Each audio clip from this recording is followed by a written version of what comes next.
you started a YouTube channel like 10 years ago, something like that. Yeah. You're reviewing iMacs and stuff, right? And you did mention you're still doing those YouTube videos today. Yeah. And from what I've seen, it's a very big part of your company, of your kind of sales funnel, right?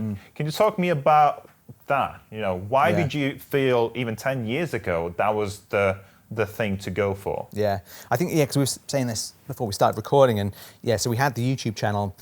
I think we started in 2006, 2008, and we, everyone else was just putting out adverts for their business, that was the place we just hosted videos, really. This was before you had the sort of big YouTubers. It was really just cat videos and that kind of stuff. The good old days. Good old days, yeah. And I don't think you could even monetize YouTube, so there was none of that. There was no real YouTube influencer marketing at the time.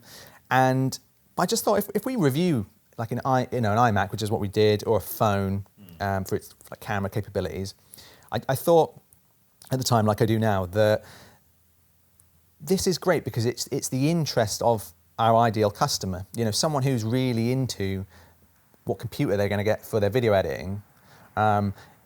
Not only if they're already an Editor's Keys customer who have one of our keyboards, they're going to be interested in that kind of topic, but also if they're not an Editor's Keys customer, they may find out about us through this channel. Now, I don't think I really at the time communicated that very well with my staff, so I was just on my own after work filming a review about the iMac, posting it up, and so I guess they would come in and they'd be like, "You've been here till like 1 a.m. editing an iMac video.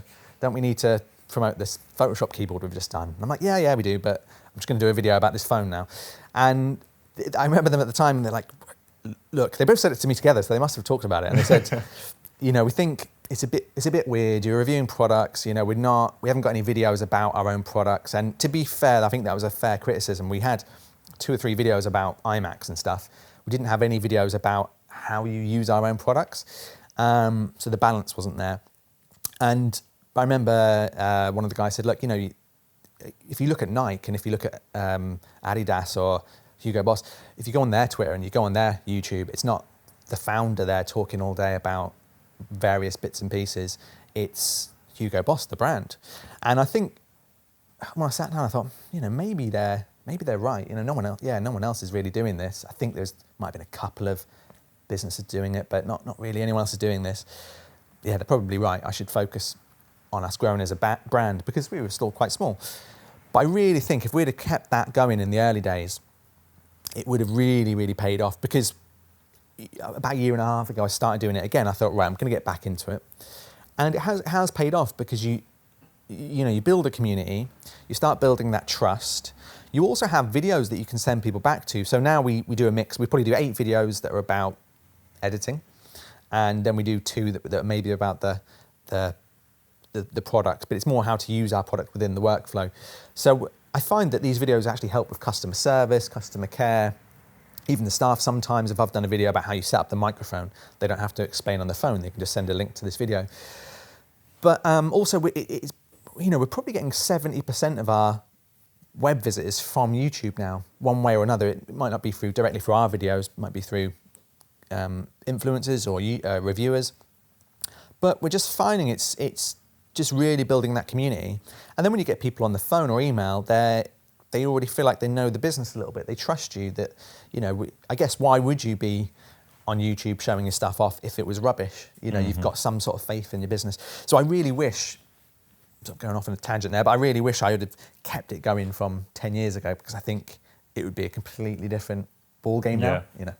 So do you think that's a trait that most innovators and founders obviously really have to have, is sometimes ignore the noise and really, if you feel it kind of in your gut, just go for it? Yeah, I think so. And going back to what you were saying about doing the personal branding stuff, I completely get it.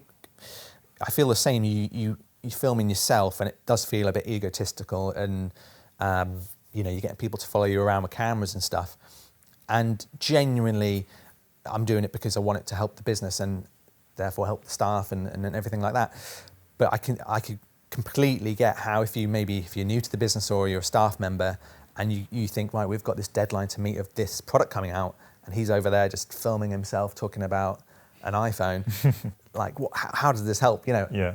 But there is, in my mind, there's this genuine like, this is going to help us pull 2 more customers in, and it's not just like one video. You know, I think a lot of people think it's, if I do a YouTube channel or personal branding, you're just looking for that one viral, and you're not really. You're looking for that snowball effect. You know, that video will get me 2 customers. This next video might get 1. The next one might get 10. But all these videos live up there forever. So over time, in maybe a year's time, we might be getting 100 customers in a month from all of these videos we've done last year, you know. The amount of trust that a customer will gain, rather than going on a website and just seeing a logo and a picture, as opposed to going on your YouTube channel, seeing your face and your voice and opinions, promoting a product, so much more likely to trust you and trust the brand, and also feel like they've built some kind of relationship with the brand. I feel like a lot of YouTubers anyway, it's like if you watch a YouTuber, you think that you're their friend, and you know them on a personal level. So taking that into branding and into selling a product, that is actually such a smart idea to do. Yeah, definitely, 100%. And I just think it makes you more approachable as well. You know, if you've got someone out there talking to you and, like you say, you feel like you know them, I think you're going to be much more likely to write them a comment, or if you see them, talk to them, or if they came into your office now, you have something to talk about straight away, or even if, you know, you're just talking about their videos they did. I think it definitely helps, and it'll help the company if it's a company one. It's probably like, you know, partly probably why I'm sitting here now is because, you know, we've done videos and done a bit of that personal and business branding. At some point, I guess that must have come into play and made this happen somehow, you know, whereas if I was just hiding behind the wall. And I would imagine in today's world, it's a lot easier to communicate that message and get that across to your employees saying, this YouTube stuff is really going to work. Look at all these others that have made it. But 10 years ago, that's not a conversation you really can have, because you're going to be the guy that does it. I mean, again, coming back to somebody like Gary Vaynerchuk, right? He did exactly that with wines, isn't it? Just doing wine library.